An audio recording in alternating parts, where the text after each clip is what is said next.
In today's video, I'm going to teach you how to edit a PDF file in Microsoft Word. To get started, open Microsoft Word on your computer.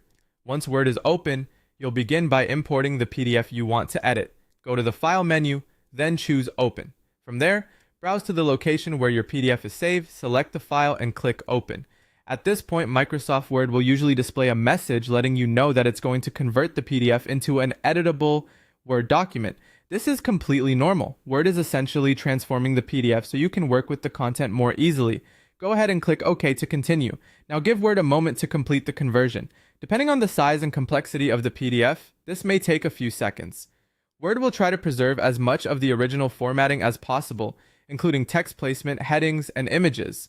Keep in mind that very complex PDFs may not look exactly the same after conversion, so it's always a good idea to quickly review the document once it opens. After the conversion is complete, you can edit the file just like any normal Word document. You can add or delete text, change fonts, update colors, and adjust formatting. You can also insert images, tables, or shapes if needed. If you notice any spelling or grammar issues, you can correct those as well.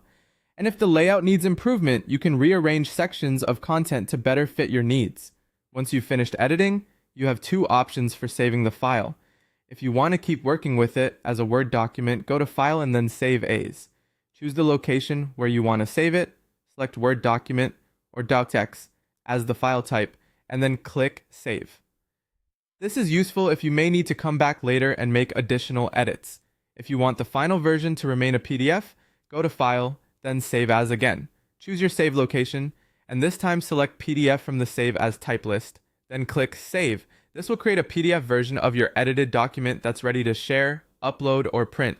That's all it takes to edit a PDF file in Microsoft Word. As a final tip, always double check the formatting after converting from PDF, especially if the original file had columns, graphics, or special spacing. With that done, your PDF is now fully updated and saved in the format you need.